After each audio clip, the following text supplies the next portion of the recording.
السلام علیکم ورحمۃ اللہ وبرکاتہ۔ میرے پیارے آقا علیہ الصلوۃ والتسلیم کے پیارے دیوانوں، خاتون جنت حضرت فاطمۃ الزہرا رضی اللہ تعالی عنہا کی کنیزوں، تذکرۃ الانبیاء کے درس نمبر 150 میں آپ تمام کا استقبال ہے۔ ہم سن رہے ہیں اللہ کے پیارے محبوب صلی اللہ علیہ وسلم کی سوانح۔ کل کے درس میں ہم نے حضور اکرم صلی اللہ علیہ وسلم کی بیویوں کے تعلق سے اور ساتھ ہی آپ کے بیٹے اور بیٹیوں کے تعلق سے بہت ساری باتیں سماعت کی۔ آج کے درس میں انشاءاللہ ہم اور آپ اللہ کے پیارے محبوب صلی اللہ علیہ وسلم تمام انبیاء اکرام سے افضل ہیں، اس کے تعلق سے بہت ہی ایمان افروز باتیں سماعت کریں گے۔ آئیے درس کا آغاز کرنے سے پہلے حسب معمول اللہ کے پیارے محبوب صلی اللہ علیہ وسلم کی بارگاہ میں درود و سلام کا نذرانہ پیش کر لیتے ہیں۔ آپ سے گزارش ہے کہ آپ بھی میرے ساتھ مل کر ضرور پڑھنے کی کوشش کریں۔ الصلاۃ والسلام علیک یا رسول اللہ، الصلاۃ والسلام علیک یا حبیب اللہ، الصلاۃ والسلام علیک یا نبی اللہ وعلی آلک واصحابک یا نور اللہ صلی اللہ تعالی علیہ وسلم۔ محمد مصطفیٰ صلی اللہ علیہ وسلم تمام انبیاء اکرام سے افضل۔ اللہ رب العزت قرآن مقدس میں فرماتا ہے، جس کا مفہوم یہ رسول ہیں اور ہم نے ان میں ایک کو دوسرے پر افضل کیا، ان میں سے کسی سے کلام فرمایا اور کوئی وہ ہے جسے سب پر درجہ بلند کیا۔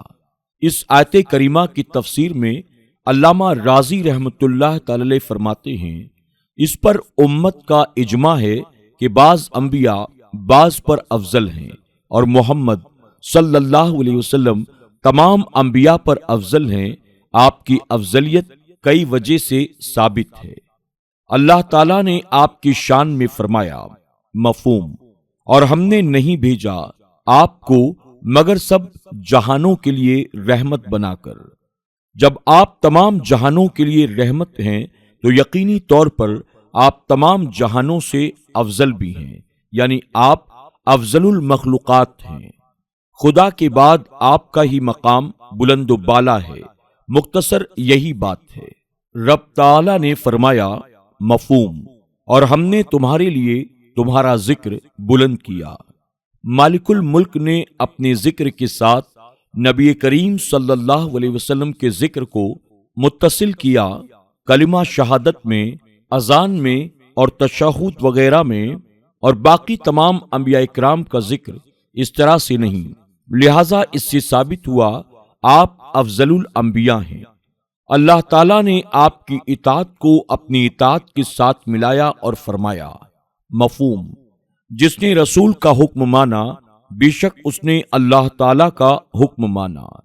آپ کی بیعت کو رب تعالیٰ نے اپنی بیعت قرار دیا اور فرمایا، بے شک وہ جو تمہاری بیعت کرتے ہیں وہ تو اللہ تعالیٰ ہی سے بیعت کرتے ہیں، ان کے ہاتھوں پر اللہ تعالیٰ کا دست قدرت ہے، اور آپ کی عزت کو اللہ تعالیٰ نے اپنی عزت کے ساتھ ذکر فرمایا، مفہوم، اور عزت تو اللہ تعالیٰ اور اس کے رسول اور مسلمانوں کے لیے ہے، اور آپ کی رضا کو رب قدوس نے اپنی رضا کے ساتھ یوں ذکر کیا، مفہوم، اور اللہ اور اس کے رسول کا حق زیادہ ہے کہ انہیں راضی کریں۔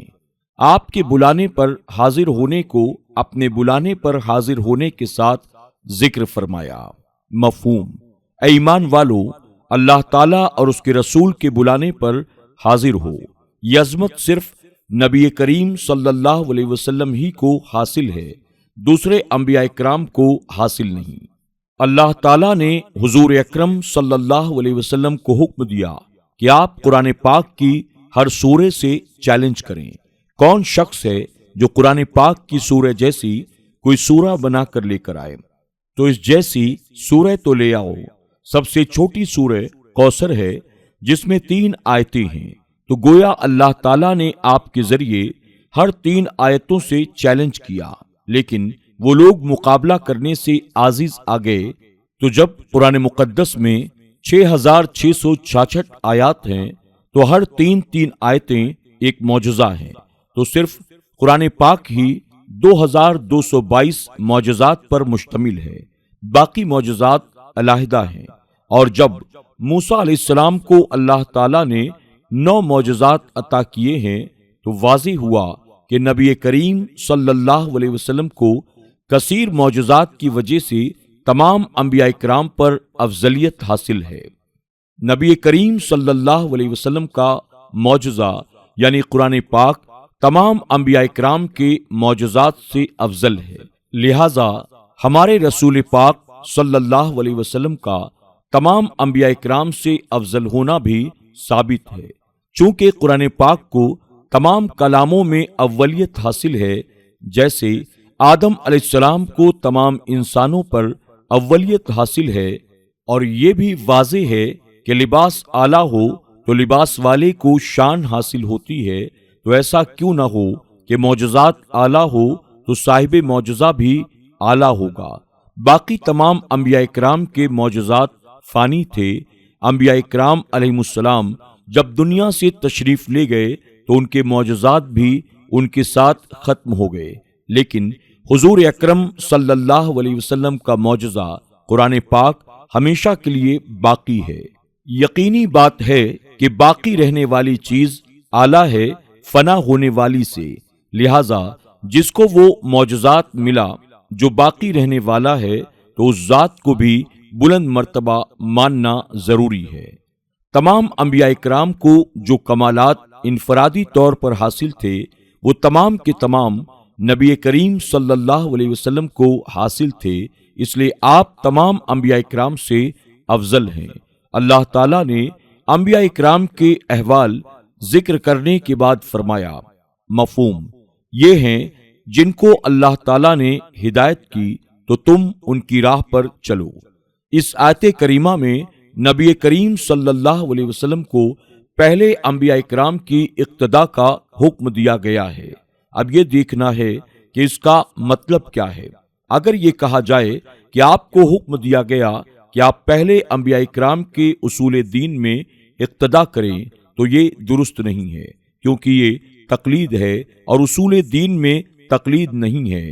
اور اگر یہ کہا جائے کہ آپ کو پہلے انبیاء کرام کے فروع دین میں اقتداء کا حکم دیا گیا تو یہ بھی درست نہیں ہوگا، کیونکہ آپ کی شریعت پہلی شریعتوں کی ناسخ ہے، تو اقتداء کا تو کوئی مطلب نہیں ہے سوائے اس کے کہ اس سے مراد اچھے اخلاق اور کمالات ہوں۔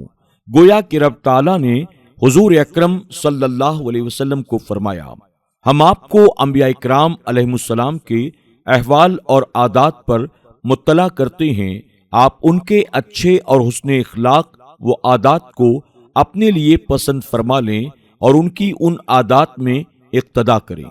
اس بحث سے واضح ہوا کہ تمام اچھے عادات جو انبیاء اکرام علیہ السلام کو متفرق طور پر حاصل تھے وہ آپ کو اجتماعی طور پر حاصل ہوئے، لہذا آپ تمام انبیاء کرام سے افضل ہیں۔ نبی کریم صلی اللہ علیہ وسلم کو تمام مخلوق کی طرف رسول بنا کر بھیجا گیا۔ رب تعالیٰ فرماتا ہے، مفہوم، اور اے محبوب ہم نے آپ کو نہیں بھیجا مگر تمام لوگوں کے لیے خوشخبری دینے والا اور ڈرانے والا رسول بنا کر۔ جتنے زیادہ امتی ہوں اتنی ہی نبی پر مشقت زیادہ ہوتی ہے۔ نیکیوں کے کاموں میں جتنی مشقت زیادہ برداشت کی جائے اسی قدر مراتب بلند ہوتے ہیں، اور خصوصاً جب انسان کو مال حاصل نہ ہو، دوست یا مددگار نہ ہو، پھر تمام لوگوں کو کہے اے کافروں، یہ سن کر لوگ دشمن بن جائیں تو یہ کتنا ہی خوف کا مقام ہے، جو بہت بڑی مشقت کا ذریعہ ہے۔ اور یہ بھی خیال رہے کہ موسیٰ علیہ السلام کو جب نبوت عطا کر کے بھیجا گیا تو آپ کے دشمن صرف فرعون اور فرعون کی قوم کے لوگ تھے۔ بنی اسرائیل آپ کا ساتھ دینے والے تھے، لیکن نبی کریم صلی اللہ علیہ وسلم کے تمام لوگ ابتدائی دور پر مخالف تھے۔ یہی وجہ ہے کہ آپ کو اللہ تعالیٰ نے تمام انبیاء کرام پر فضیلت عطا کی، اور خیال رہے کہ نبی کریم صلی اللہ علیہ وسلم کو حکم دیا گیا کہ آپ اپنی ساری عمر رات دن کے طویل اوقات میں انسانوں اور جنوں کو اللہ تعالیٰ کے احکام پہنچائیں، اور خصوصاً ایسے حالات میں ان کی عادت کے مطابق۔ حالات بالکل واضح تھے کہ یہ تو آپ سے دشمنی کریں گے، آپ کو تکلیف پہنچائیں گے، معاذ اللہ آپ کو حقیر سمجھیں گے۔ ان حالات کے ہوتے ہوئے بھی نبی کریم صلی اللہ علیہ وسلم نے اللہ تعالیٰ کا حکم ماننے میں کوئی تاخیر نہ کی، بلکہ جلدی ہی اللہ تعالیٰ کے احکام آپ نے پہنچائے، اور عظیم مشقتیں آپ نے برداشت کی۔ عظیم مشقت برداشت کرنا افضلیت کا سبب ہے، کیونکہ اللہ تعالیٰ نے فتح مکہ سے پہلے ایمان لانے والے صحابہ کرام کے بعد والوں سے افضلیت بیان کی۔ اس کی وجہ یہی ہے کہ انہوں نے تکلیف برداشت کی، اسی وجہ سے وہ افضل ہیں۔ ارشاد باری تعالیٰ ہے، مفہوم: تم میں برابر نہیں وہ جنہوں نے فتح مکہ کے قبل خرچ کیا اور جہاد کیا۔ صحابہ کرام جنہوں نے زیادہ مشقتیں برداشت کی، جب وہ دوسروں سے زیادہ افضل ہیں تو یقیناً وہ نبی جنہوں نے تمام انبیاء کرام سے زیادہ تکالیف اٹھائیں، سب انبیاء کرام سے زیادہ فضیلت کے وہ مالک ہیں۔ میرے پیارے آقا علیہ الصلوۃ والتسلیم کے پیارے دیوانوں، خاتون جنت حضرت فاطمۃ الزہرا رضی اللہ تعالی عنہا کی کنیزوں، آج کے درس میں بس اتنا ہی۔ انشاءاللہ کل کے درس میں ہم مزید کچھ باتیں حضور اکرم صلی اللہ علیہ وسلم کی افضلیت کے تعلق سے اور حضور صلی اللہ علیہ وسلم کی نسبت کی بنیاد ان کے دین کی تمام دینوں کے مقابلے افضلیت کے تعلق سے کچھ اہم باتیں سماعت کریں گے۔ آپ تمام سے گزارش ہے کہ آپ اسی ذوق و شوق و محبت کے ساتھ ہمارے ساتھ بنے رہیں، اور اسے اپنے دوست احباب کے ساتھ بھی زیادہ سے زیادہ شیئر کرنے کی کوشش کریں۔ زندگی رہی تو انشاءاللہ کل پھر ہماری اور آپ کی ملاقات ہوگی۔ تب تک کے لیے اجازت دیں۔ السلام علیکم ورحمۃ اللہ وبرکاتہ۔